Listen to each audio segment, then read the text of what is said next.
بسم اللہ الرحمن الرحیم۔ السلام علیکم بابر امان۔ خواتین و حضرات، آج گفتگو کرنی ہے انویسٹیگیشن ونگ کے حوالہ سے۔ انویسٹیگیشن پولیس کیوں مطلوبہ نتائج نہیں دے سکی؟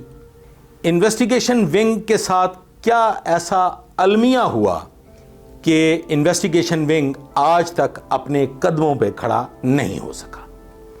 تو گفتگو کا آغاز کرتے ہیں کہ سال ہے 2002، میری پوسٹنگ ہے آپریشنز ونگ کے ایک انتہائی اہم کام پہ۔ میں کام کر رہا ہوں اسپیشل ٹاسک فورس کے ساتھ۔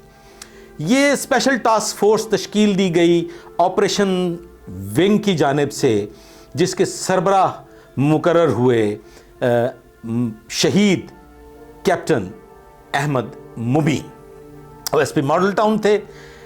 یہ جو ٹیم تھی اسپیشل ٹاسک فورس، یہ براہ راست ان کے ماتحت کام کر رہی تھی کہ ایک رات پیغام موصول ہوا کہ شعبہ تفتیش اور شعبہ آپریشنز یہ الگ الگ کام کریں گے، لہٰذا اپنی جو تھانے کی نفری ہے، جو آپ کے ماتحت ہیں، آپ ان میں سے جن کو سمجھتے ہیں کہ یہ اہل نہیں ہیں، یہ بہتر کام نہیں کر سکتے، ان کی ایک فہرست ترتیب دیں اور وہ ہیڈ کوارٹر آپریشنز بھجوا دیں۔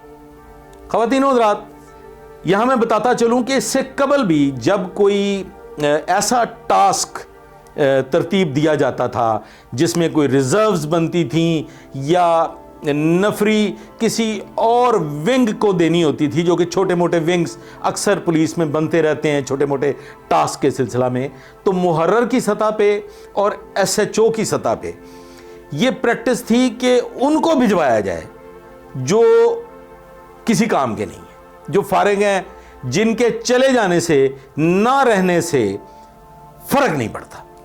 اب کی صورتحال میں یہ ایک پلاننگ کے تحت ہوا۔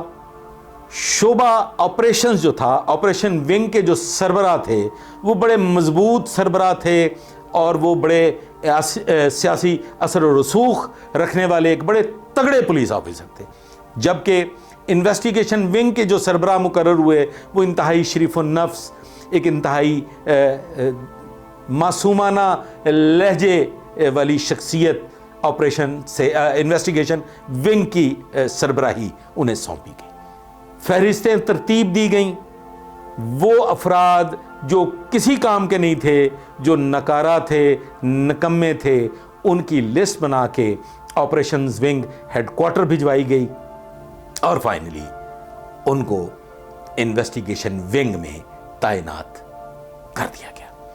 خواتین و حضرات، یہ وہ اولین سطح پہ ہونے والا المیہ تھا جو آج تک انویسٹیگیشن ونگ کے لیے ایک باعث تکلیف بنا ہوا ہے۔ انویسٹیگیشن ونگ آج تک وہ نتائج نہیں دے سکا جو اس کی بنیادی طور پہ روح تھی، جو انویسٹیگیشن ونگ قائم کرنے کے لیے کیا گیا تھا، جن چیزوں کو مد نظر رکھتے ہوئے انویسٹیگیشن ونگ ویسا کام سر انجام نہیں دے سکا۔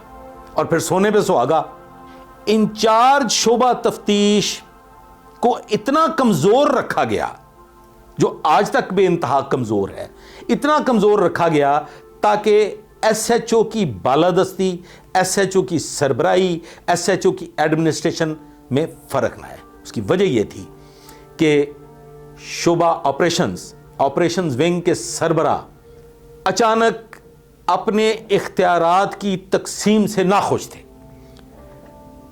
یقیناً کوئی بھی شخص نہیں چاہتا کہ اس کے اختیارات میں کمی واقع ہو، اور پھر اگر اچانک کسی بھی قانونی شکل میں، کسی بھی قانونی صورت میں اختیارات میں کمی واقع ہو جائے تو وہ کوشش کرتا ہے کہ میرا ونگ باہر طور پہ مضبوط رہے۔ اور اسی کا نتیجہ یہ ہوا کہ انچارج انویسٹیگیشن، انچارج شعبہ تفتیش انتہائی کمزور رہا اور آج تک کمزور ہے۔ یہ اولین سطح پہ ہونے والے المیہ کا نتیجہ یہ نکلا کہ بڑے شہروں کے علاوہ، بگ سٹیز کے علاوہ باقی تمام شہروں میں عملی طور پہ ان شعبہ تفتیش کا کوئی وجود موجود نہیں ہے. وہاں پہ شعبہ تفتیش کی سربراہی ایس ایچ اوز کے پاس ہے اور ایس ایچ اوز ہی شعبہ تفتیش کے بھی سربراہ ہیں. وہاں نام نہاد انویسٹیگیشن ونگ ہے جو کہ عملی طور پہ موجود نہیں ہے. بڑے شہروں میں انویسٹیگیشن ونگ موجود ہے، لیکن وہی المیہ جو اولین سطح پہ ہوا وہ آج تک ہے کہ شعبہ تفتیش میں ایڈمنسٹریٹر جو تھے آفیسرز وہ نہیں آ سکے. کبھی کبھار آئے بھی لیکن وہ زیادہ دیر ٹک نہیں سکے، واپس شعبہ آپریشنز میں چلے گئے، کیونکہ آپریشنز والے بھی نہیں چاہیں گے کبھی کہ اچھے آفیسرز ہم سے چلے جائیں، اور اسی طرح سے انویسٹیگیشن ونگ کی خواہش ہوگی کہ اچھے افسر ہمیں میسر آئیں. تو آج کے دن تک شعبہ تفتیش میں انچارج انویسٹیگیشن صرف وہی کامیاب ہیں جو ذاتی حیثیت میں تکڑے ہیں، جو ذاتی حیثیت میں نقصان برداشت کرنے کی صلاحیت رکھتے ہیں. کیونکہ وجہ یہ ہے کہ آپ نے ایک مثال تو سنی ہوگی کہ کھان پین نو بھاگ پری تے تون پنان نو جمعہ. خواتین و حضرات، انچارج شعبہ تفتیش کسی بھی غلطی کی صورت میں، کسی بھی نقص کی صورت میں تفتیشی افسر سے زیادہ نقصان اٹھاتا ہے، برابر کا اس میں شریک ہوتا ہے، لیکن اختیار میں زیرو. نہ تو انچارج شعبہ تفتیش میں مداخلت کر سکتا ہے، نہ وہ اپنے طور پہ کوئی ہدایت نامہ جاری کر سکتا ہے. اور بعض جگہ پہ تو یہ بھی دیکھا گیا کہ جو تکڑے تفتیشی افسر ہیں انہوں نے شٹ اپ کالز دیں انچارج شعبہ تفتیش کو، انچارج انویسٹیگیشن کو، کہ صاحب جی میرے کام سے مداخلت نہیں کرنی. نتیجتاً خواتین و حضرات جو افسران بالا ہیں وہ بھی براہ راست تفتیشی افسر کے ساتھ ان کی لائن جو تھی وہ ڈائریکٹ ڈائلنگ ہو گئی، اور جو کہ آج تک تفتیشی افسر کے ساتھ ہی ڈائریکٹ ڈائلنگ ہے. انچارج انویسٹیگیشن محض سزا جزا کے لیے ایک مورا رکھا گیا ہے، بتانے کے لیے کہ انچارج انویسٹیگیشن کے پاس کوئی اختیار موجود نہیں ہے. یہ ایک ایسا المیہ ہے جو آج تک اس میں تبدیلی نہیں لائی گئی.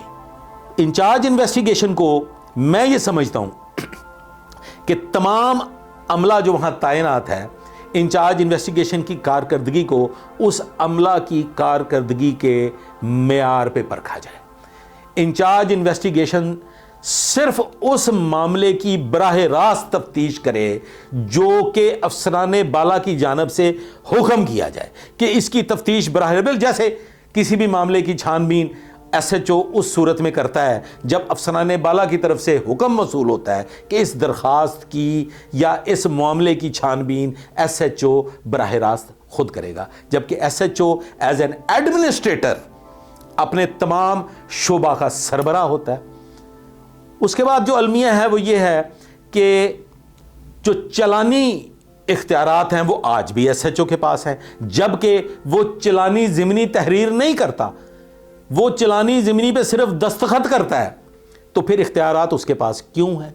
میں یہ سمجھتا ہوں کہ چلانی ضمنی کے اختیارات اگر انچارج شعبہ تفتیش کو دے دیے جائیں قانون میں ایسی ترمیم کر کے، تو انچارج شعبہ تفتیش ایک معیاری عہدہ بن سکتا ہے. اور جب کسی بھی شعبے کا، کسی بھی ونگ کا، کسی بھی ایک آرگنائزیشن کا سربراہ مضبوط ہوتا ہے تو پھر اس کا جو ونگ ہے وہ بہتر نتائج لے کے سامنے آ سکتا ہے. انچارج شعبہ تفتیش میری نظر میں آج تک بس ایک سینئر تفتیشی افسر ہے جو دیکھنے میں تو انچارج ہے لیکن وہ سپاہی نالوں پیڑا ہے. نہ تو وہ اپنے ماتحت عملہ کے کام کی نگرانی کر سکتا ہے کیونکہ اس کے پاس وقت ہی نہیں ہے.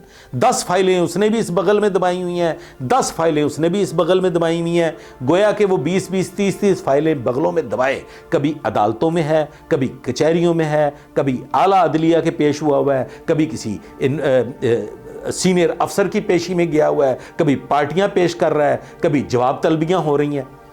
اور پھر